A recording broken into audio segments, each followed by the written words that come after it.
Há aqui alguns aspectos da análise que tem vindo a ser feita sobre a situação atual que eu não estou de acordo, não me parece que sejam totalmente corretos.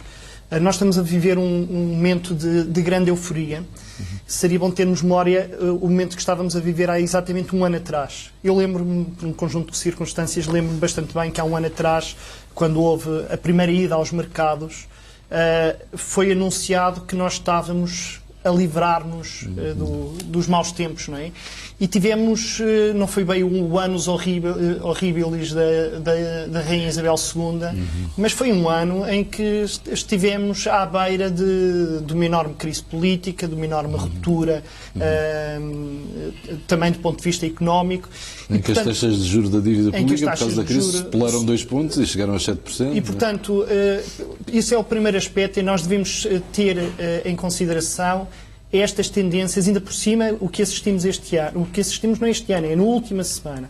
A queda que assistimos nas taxas de juros das obrigações na última semana foi de tal forma abrupta, muito mais abrupta do que o que aconteceu, por exemplo, em maio deste ano, em que houve também uma quebra muito grande.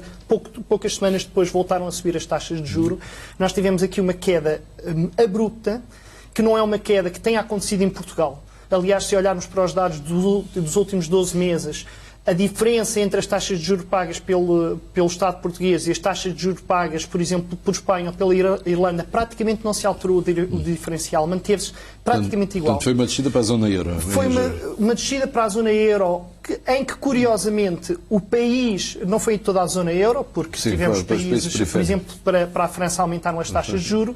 Portanto, há aqui uma recomposição das carteiras dos investidores que parece ter uma dimensão muito pontual. Que, do meu ponto de vista, tem um elemento especulativo e já lá irei explicar porquê, mas, curiosamente, o país onde o diferencial da taxa de juro mais caiu durante este período de 2 semanas, sabe qual foi? Foi a Grécia. Também eram as mais altas. Mas o diferencial de juros da Grécia caíram o triplo da queda que se verificou em Portugal, muito em termos de pontos percentuais. Portanto, nós não estamos aqui a assistir a nenhum fenómeno especificamente português. Os investidores internacionais não estão a dizer que Portugal está numa situação fantástica. Os investidores internacionais há 12 meses que seguem sistematicamente para Portugal aquilo que segue para a generalidade da periferia da zona euro e, neste momento, Portugal nem sequer foi dos países que mais beneficiou dessa queda. E nós estamos ainda por perceber a que é que se deve esta queda. Eu digo que, provavelmente, tem um elemento especulativo que tem a ver com isto. Nós temos vindo, nos últimos meses largos, a aumentar o nível de liquidez nos mercados. Temos tido uma política monetária muito expansionista, temos tido algum afluxo de investimentos devido à estabilização da situação na zona euro, um afluxo de investidores à zona euro, e, portanto, temos um grau de liquidez muito grande, mas é um grau de liquidez que não encontra investimento na economia real, porque a economia real está de rastos. E quando isso acontece, o que acontece em qualquer momento histórico, em qualquer país do mundo, é uma enorme variabilidade no preço dos ativos não reais, digamos assim, dos ativos financeiros. E, portanto, há muitas razões para crer que é isso que está a acontecer. E com análises que são de natureza completamente contraditória. No Alphaville, que é o blog do Financial Times, havia um fundo de investimentos baseado em Nova Iorque que apresentava Portugal como o país em pior situação do ponto de vista da sustentabilidade da dívida pública. O pior país da União Europeia, ainda pior do que a Grécia.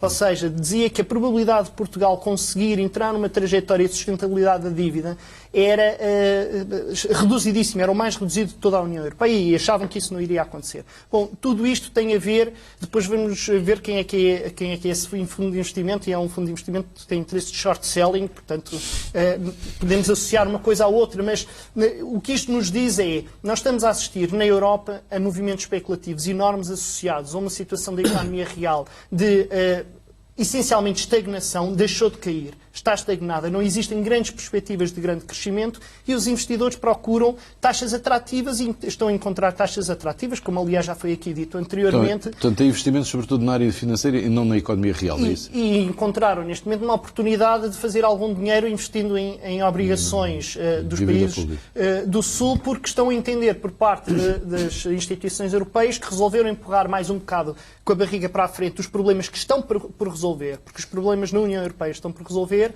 mas deram garantias aos investidores que nos próximos tempos não haverá muita confusão.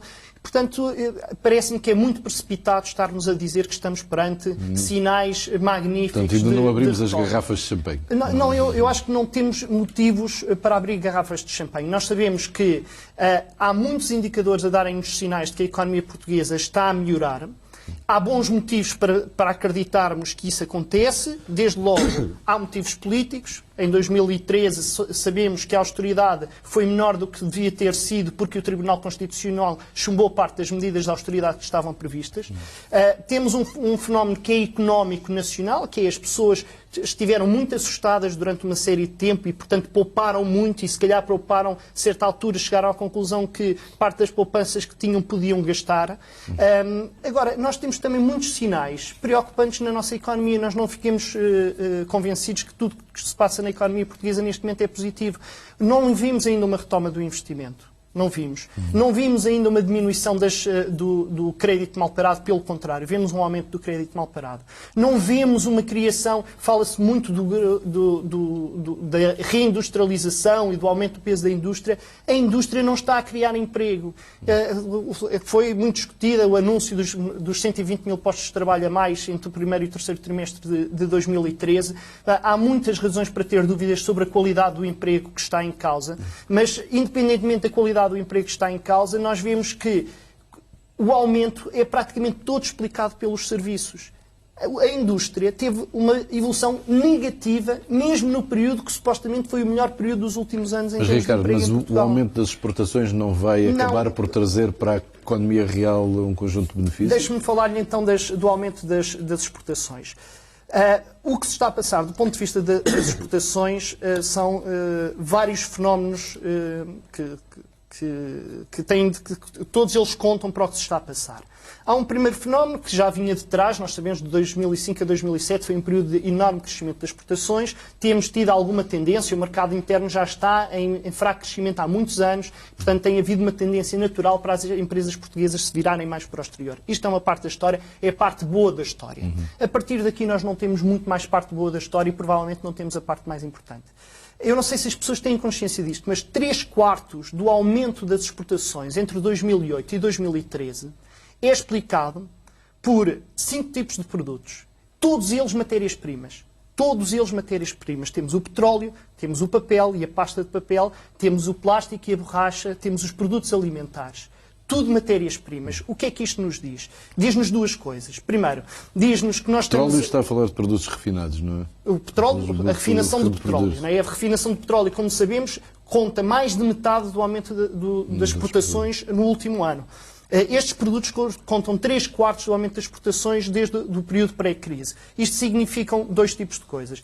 Primeira coisa, significa que nós estamos a falar de produtos que são muito influenciados pelo preço. À procura das economias emergentes das matérias-primas, portanto, estes produtos não precisam de criar muito emprego.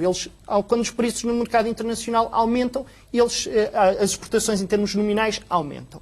Um segundo fator que é ainda mais relevante para nós percebermos o que isto significa de fragilidade do ponto de vista das nossas contas externas é percebermos o seguinte: estas matérias-primas são matérias-primas que a nossa economia consome menos quando está em crise. E hoje, como são produtos muito procurados a nível internacional, os produtores que antes vendiam para Portugal não têm dificuldade nenhuma em colocá-los lá fora.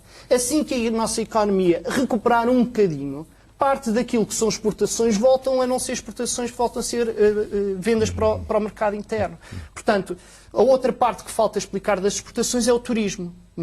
O turismo vale mais em termos de contributo para as exportações no último ano do que todos os setores, tirando a refinação do petróleo, do que todos os setores da indústria transformadora juntos. Todos. Portanto, nós não estamos a falar de uma economia que está numa transformação profunda, em reindustrialização acelerada. Nós estamos numa economia que está com os comportamentos normais, numa economia que está a ser sujeita ao tipo de tratamento que está a ser sujeita e que digamos que este tratamento a que está a ser sujeita, e era aquilo que estava a dizer há pouco, significa que não estamos a ter investimento, não estamos a renovar a capacidade produtiva, estamos a ter menos investigação e desenvolvimento, estamos a ter pessoas qualificadas a emigrar. Portanto, eu não consigo ter este entusiasmo todo que